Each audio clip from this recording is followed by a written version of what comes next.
तो सर्दी के मौसम में जब भी मेरे घर में मीठे की फरमाइश की जाती है तो खीर और हलवे को छोड़कर मैं ये मज़ेदार से गुड़ वाले चावल बना लेती हूँ।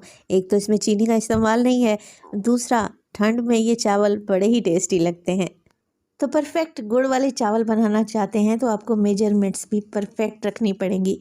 यहाँ पर लिए हैं मैंने सेला चावल आधा किलो, जिसे 2 घंटे पहले भिगो देंगे ना तो आपको रिज़ल्ट बेहतरीन मिलेंगे। आधा किलो चावल के लिए मैं आधा किलो ही गुड़ का इस्तेमाल करूंगी, जिसे मैंने छोटे छोटे टुकड़ों में तोड़कर कढ़ाई में ऐड कर दिया है। अब शामिल करेंगे इसमें आधा कप पानी।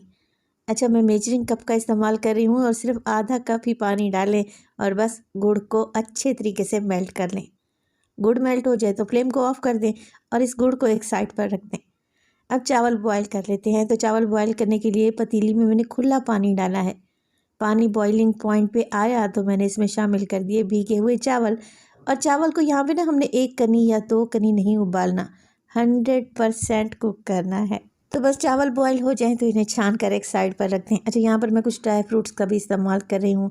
मेरे पास है काजू, बादाम, ड्राई कोकोनट और किशमिश। आधा कप घी ले लें और इसे अच्छे तरीके से गर्म करें।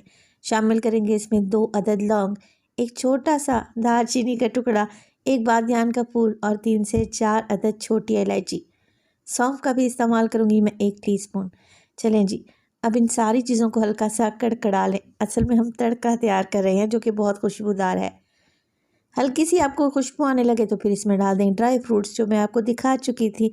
अच्छा, ड्राई फ्रूट्स को हमने ज़्यादा नहीं पकाना, बस हल्का सा रोस्ट कर लेंगे ना तो किशमिश फूलने लगेगी और बस फ्लेम को ऑफ कर दें। और ये बेहतरीन खुशबूदार सा तड़का डाल देंगे गुड़ में जो कि हमने मेल्ट करके रखा हुआ था। अच्छा, मिक्स करें, गुड़ को एक दफ़ा दोबारा से गर्म कर लें। अब जो हमने चावल बॉईल करके रखे हुए थे और छान कर रखे हुए थे, ये गुड़ वाला मिक्स सारा का सारा उसमें डाल देंगे। क्योंकि चावल पहले से मैंने बॉईल करके रखे हुए हैं तो हल्के हाथ से मिक्स करें और मिक्स करने के बाद चावल को हमने दम पे लगाना है। तो 15 मिनट के लिए बिल्कुल लो फ्लेम पे चावल दम पे चले जाएंगे और 15 मिनट के बाद माशाल्लाह से खिले खिले बेहतरीन खुशबूदार गुड़ वाले परफेक्ट चावल तैयार हैं। लग रहे हैं ना टेस्टी।